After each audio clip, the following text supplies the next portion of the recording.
Hi hello friends, എല്ലാ കൂട്ടുകാർക്കും പുതിയൊരു റിവ്യൂയിലേക്ക് സ്വാഗതം. അപ്പോൾ നമ്മൾ അടുത്ത ആഴ്ച ഇനി കാണാൻ പോണത് മനോഹറിന്റെ കല്യാണം കാര്യങ്ങളൊക്കെ അങ്ങനെയാണ്. അതിനുശേഷം നമ്മുടെ സരയുവിൻ്റെ ഒരു പ്രസവ ഓട്ടോ കാണാൻ പോണത്. അതായത് അങ്ങനത്തെ കുറച്ച് ഭാഗങ്ങളാണ് ഇപ്പോൾ ലൊക്കേഷനിൽ നടന്നുകൊണ്ടിരിക്കുന്നതെന്നാണ് അറിയാൻ സാധിച്ചത്.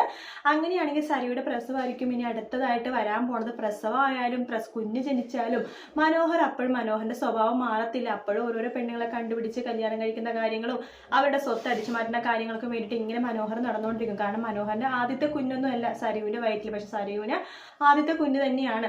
അപ്പം മനോഹറിന് എന്നിട്ടും ഒരു അനക്കവും ഇല്ല. അമേരിക്കയിലും പോകുന്നില്ല, എവിടെയും പോകുന്നില്ല. എപ്പോഴും അമേരിക്കയിൽ പോകാം എന്ന് പറയണല്ലാണ്ട് കുഞ്ഞ് ജനിക്കുന്ന മുമ്പാണെന്നുണ്ടെങ്കിൽ പ്രസവം അടുത്തിരിക്കുന്ന സ്ത്രീകൾ യാത്ര ചെയ്യാൻ പാടില്ലെന്നായിരുന്നു മനോഹർ പറഞ്ഞിട്ടുണ്ടാവുക. കുഞ്ഞ് ജനിക്കുമ്പോൾ മനോഹർ പറയുന്നത് ഇത്രയും കുഞ്ഞു കൊച്ചായിട്ട് ഇങ്ങനെ കയറാൻ പാടില്ല, യാത്ര ചെയ്യാൻ പാടില്ല, അങ്ങനെയൊക്കെയാണ് മനോഹർ പറയുന്നത്. പക്ഷെ എന്തൊക്കെയോ ഒരു സംശയവും കാര്യങ്ങളും സരുവിൻ്റെ മനസ്സിൽ വീഴുവാണ്.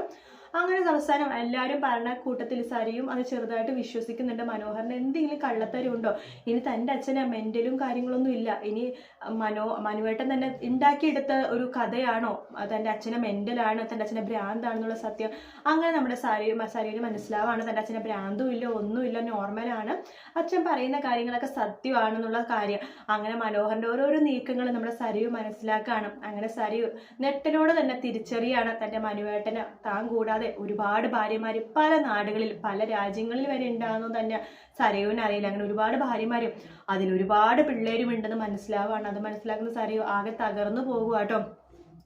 സരി ശരിക്കും പറഞ്ഞാൽ സരിയുടെ ജീവിതം തന്നെ അവസാനിപ്പിക്കുന്ന ഒരു അവസ്ഥയിലേക്ക് ആ സമയത്ത് എത്തുവാണ്. കാരണം വെച്ചാൽ എല്ലാ തരത്തിലും താ തോറ്റുപോയി. സ്വത്തും ഇല്ല, പണവും ഇല്ല, മനുവേട്ടനുണ്ടെന്ന് വിചാരിച്ചു, മനുവേട്ടൻ്റെ സ്വത്തുക്കൾ ഉണ്ടെന്ന് വിചാരിച്ചു, അതും ഇല്ലാണ്ടാകുമ്പോഴേക്കും സരിയു തകർന്നു പോകുന്ന കുറച്ച് കാഴ്ചകളായിട്ട് നമ്മൾ ഇനി അടുത്ത ദിവസങ്ങളിൽ കാണാൻ പോകുന്നത്.